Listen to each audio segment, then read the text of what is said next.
Hello everyone, it's me Sneha Singh and welcome to preparation B. इस video में हम कर रहे हैं इस ज्योग्राफी क्लास 6 की एनसीईआरटी की बुक पार्ट 1 है ये, ठीक है। और बुक है पृथ्वी हमारा आवास, अर्थ आर हैबिटाट, ठीक है। स्टार्ट करते हैं। वीडियो के लास्ट में क्वेश्चन भी मिलेगा आपको, जिसका आंसर आपको कमेंट सेक्शन में देना है, और अगर राइट आंसर होगा तो फिर मैं उसे लाइक कर दूंगी, ठीक है। तो स्टार्ट करते हैं। अब पहले देखते हैं ज्योग्राफी का मीनिंग, ज्योग्राफी का मतलब क्या होता है। ज्योग्राफी जो वर्ड है वो ग्रीक, इसका रूट वर्ड है जी, जिसका मतलब होता है अर्थ, ठीक है। जी मतलब होता है अर्थ, और ग्राफिया का मतलब होता है राइटिंग। मतलब अर्थ के बारे में जो चीज़ें लिखी गई हैं, जिस किताब में लिखी गई हैं, उससे हम कहते हैं ज्योग्राफी, ठीक है। अब दूसरे वर्ड्स हैं इसी रूट से जुड़े हुए, जैसे कि जियोलॉजी, जियोलॉजी मतलब अर्थ sciences, and geometry, geometry means earth को जब मेजर करते हैं उसको ज्योमेट्री कहेंगे इन लिटरल मीनिंग। और जियोइड, जो पृथ्वी का आकार है वो ना तो पूरा गोल है ना पूरा चपटा है, तो उसे ही हम कहते हैं जियोइड शेप, ठीक है। अब इसके बाद हम कंटेंट देखते हैं, चैप्टर 1 से है, ठीक है। ध्यान दे तो फिर, और स्टार्ट करते हैं। पहला पॉइंट है all the things that we see in the sky. जितनी भी चीज़ें हम आकाश में देखते हैं उसे हम क्या कहते हैं, सेलेस्टियल बॉडी। जितनी भी चीज़ें हम स्काई में देखते हैं उसे खगोलीय पिंड कहते हैं, ठीक है। अब इसके बाद नेक्स्ट पॉइंट है big hot and man made and made of gases, और जिसकी खुद की लाइट होती है और खुद की हीट और लाइट होती है, और जो एमिट करते हैं लाइट उसे कहते हैं स्टार्स, ठीक है। उसे क्या कहते हैं, तारा। जो बड़े गर्म होते हैं, गैसों से बने होते हैं, और स्वयं की जिसमें ऊष्मा होती है और ऊष्मा उत्सर्जित करते हैं, ठीक है, तो उसे कहते हैं स्टार्स या फिर तारा। अब इसके बाद देखते हैं कॉन्स्टलेशन। कॉन्स्टलेशन यानी नक्षत्र मंडल, ठीक है। तो जब बहुत सारे तारों का समूह बनता है और उससे कोई हमें आकृति दिखाई देती है तो उसे कहते हैं कॉन्स्टलेशन। एग्जाम्पल है अर्सा मेजर एंड सप्तऋषि, अर्सा माइनर, ठीक है। यहाँ पर देख रहे हैं आप, अर्सा मेजर को हम बिग बेयर भी कहते हैं। ये है अर्सा मेजर, ये पूरी जो आकृति दिख रही है, ठीक है, तारों के समूह से, उसी का एक छोटा सा भाग है सप्तऋषि। सप्तऋषि कॉन्स्टलेशन, सप्तऋषि नक्षत्र मंडल, ये आप देखे जो, ठीक है। अब इसके बाद नेक्स्ट पॉइंट पे जाते हैं। यहाँ पर हम देख रहे हैं अपना सोलार सिस्टम, अपना सौर मंडल, ठीक है। उसमें कौन कौन से ग्रह हैं, क्या चीज़ें हैं, वो देखते हैं। तो बीच में है क्या, सूर्य है, सब जानते हैं। उसके बाद सबसे पहला प्लैनेट आता है मरकरी अर्थात बुध, ठीक है। इसकी दूरी है 58 मिलियन किलोमीटर, ठीक है। लाख में ये दूरी दी गई है, लाख किलोमीटर में।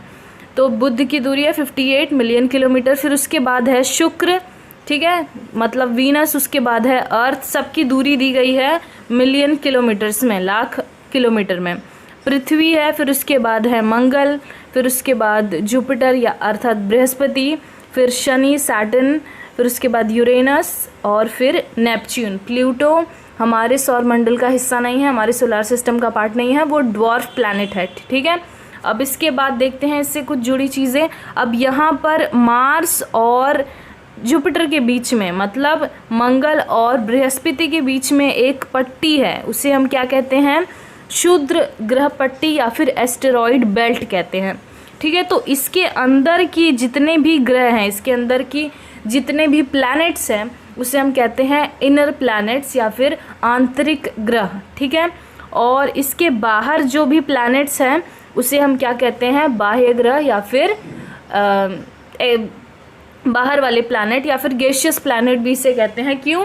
क्योंकि ये सब जो प्लैनेट है वो गैसों से बने हैं, ठीक है। जो बाहर के प्लैनेट्स हैं वो गैसों से बने हैं, गैस के बने हैं, और जो इनर प्लैनेट्स हैं वो ठोस के हैं, मतलब सॉलिड है, रॉक से बने हैं, इसीलिए उसको इनर प्लैनेट्स भी कहते हैं, और इसको आउटर प्लैनेट कहते हैं, बाहर वाले जो हैं।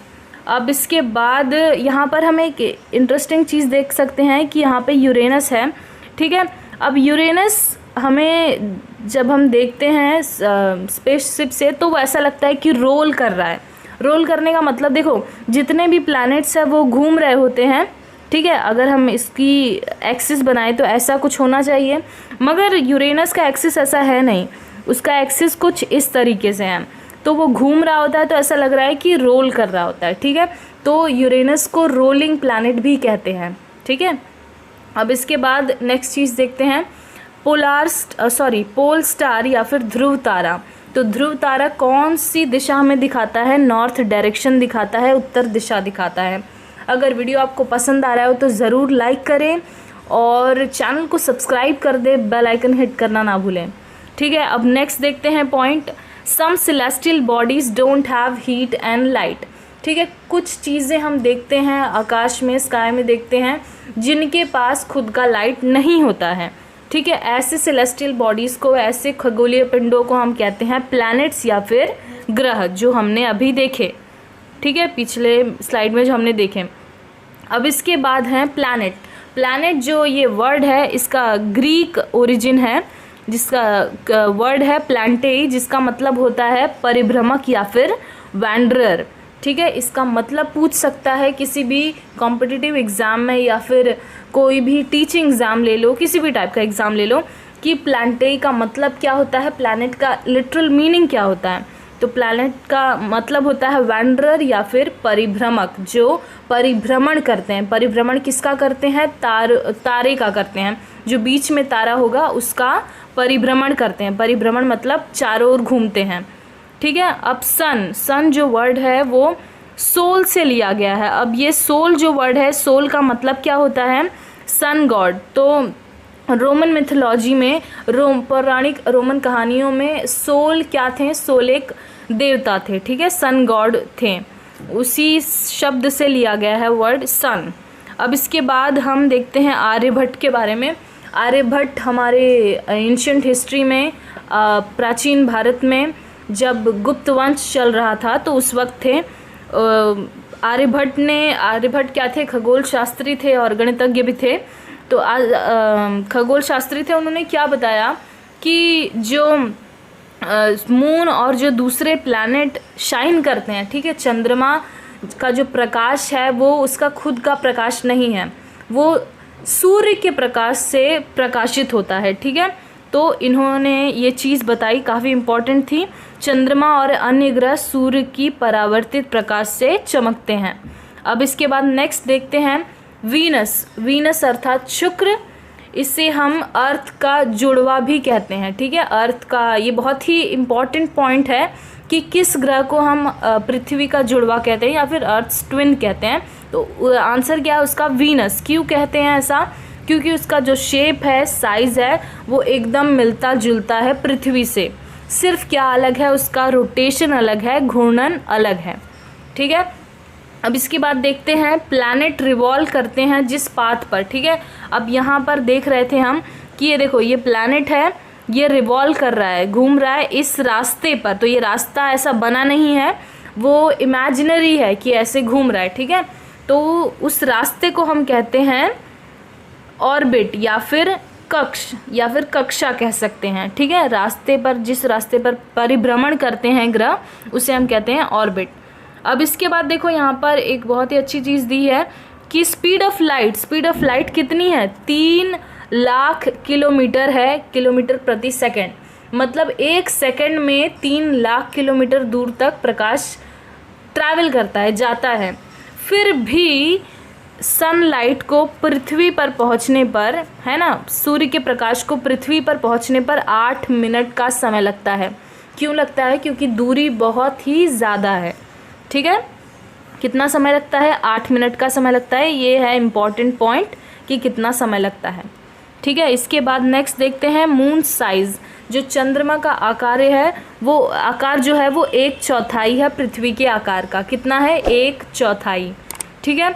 अब इसमें यहाँ पर बहुत ही इम्पॉर्टेंट पॉइंट है कि हम चंद्रमा का एक ही हिस्सा क्यों देख पाते हैं, ठीक है। जब भी आप आकाश में देखोगे तो हमें मून का सिर्फ एक ही साइड दिखता है। रीज़न क्या है ये पूछेगा, ठीक है, रीज़न पूछेगा कि क्यों ऐसा होता है। तो चंद्रमा जो है, जो मून है, वो अपने एक्सिस पर घूमने में 27 डेज लगाता है। ठीक है, अपना जो उसका खुद का एक्सिस है ना, खुद को एक्सिस अगर हम घूमते हैं, ठीक है, अपनी बॉडी पे घूम रहे हैं तो वो हमारा एक्सिस हो गया, अपनी बॉडी को कांस्टेंट समझ के घूम रहे हैं तो वो एक्सिस हो गया। तो उसी प्रकार मून जो है वो अपने एक्सिस पे 27 डेज में एक पूरा रोटेशन करता है। ठीक है, और उतना ही समय लगाता है पृथ्वी के चारों ओर घूमने में। आप इमेजिन करके देखो, एक कांस्टेंट बॉडी ले लो जिसको अर्थ मान लो, और एक दूसरी बॉडी जिसको मून मान लो। तो मून क्या कर रहा है, खुद का भी चक्कर लगा रहा है और पृथ्वी का भी चक्कर लगा रहा है। तो उसको खुद का चक्कर लगाने में और पृथ्वी का चक्कर लगाने में एक ही समय लगता है। तो इसी वजह से चंद्रमा का हम एक ही हिस्सा देख पाते हैं। ये बहुत ही ज़्यादा इम्पॉर्टेंट पॉइंट है। ठीक है, अब इसके बाद देखते हैं इंडियन सैटेलाइट्स। इंडियन सैटेलाइट्स कौन कौन से हैं, थोड़े नाम देख लेते हैं। इम्पॉर्टेंट है, इनसैट है, IRS है एंड एड्यूसैट है, बहुत सारे और भी सैटेलाइट्स हैं। ये सब कुछ इम्पॉर्टेंट है। ठीक है, अब इसके बाद नेक्स्ट पॉइंट देखते हैं, tiny body that move around the sun. ठीक है, तो जो ऐसी बॉडीज़ जो सन के चारों तरफ चक्कर लगा रही है उसे हम कहते हैं एस्टेरॉयड या फिर क्षुद्र ग्रह। हमने यहाँ पर देखा अभी कि ये है क्षुद्र ग्रह पट्टी।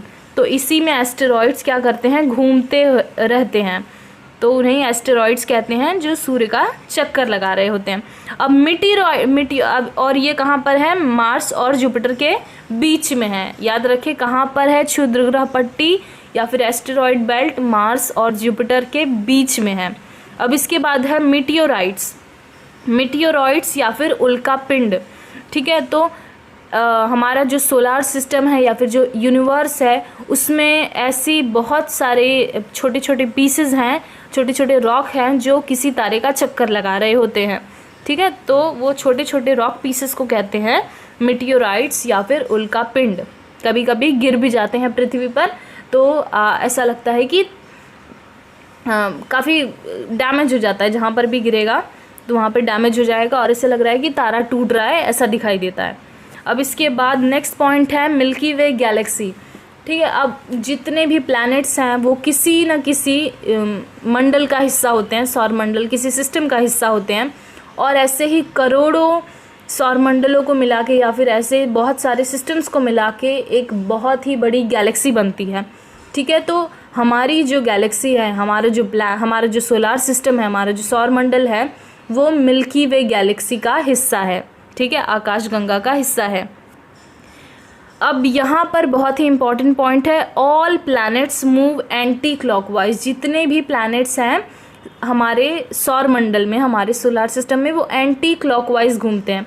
मतलब सूर्य की जो घड़ी की जो सुई होती है उसकी विपरीत दिशा में घूमते हैं। और सिर्फ 2 प्लैनेट हैं जो क्लॉकवाइज घूमते हैं, वो क्या है, वीनस और यूरेनस। कौन से हैं, वीनस और यूरेनस हैं जो घड़ी की सुई की दिशा में घूमते हैं। ठीक है, तो ये पॉइंट्स थे चैप्टर 1 से। बाकी के पॉइंट्स हम नेक्स्ट वीडियो में कवर करेंगे। अब यहाँ पे क्वेश्चन है कि एड्यूसैट क्या है, आपको बताना है। आंसर मुझे कमेंट सेक्शन में दें, और फिर आप फेसबुक पर फॉलो कर सकते हैं प्रिपरेशन बी को। जो भी डाउट्स हो, कुछ भी क्वेश्चन पूछना हो, क्वेरी हो, वहाँ पर पूछ सकते हैं। प्रिपरेशन बी टेलीग्राम पर भी है, वहाँ पर आपको नोट्स मिल जाएंगे, जो भी हमने यहाँ पर पढ़ा वो सारे हैंड रिटन नोट्स मिल जाएंगे वहाँ पर। ठीक है, अब इसके बाद हम यूट्यूब पर आपको बेल आइकन हिट ज़रूर करना है ताकि नोटिफिकेशन मिलते रहे। ठीक है, नोटिफिकेशन मिलते रहे, और हाँ, इंस्टाग्राम पर फॉलो करें ताकि आपकी कोई भी क्वेरी मैं सॉल्व कर सकूं। And thanks for watching.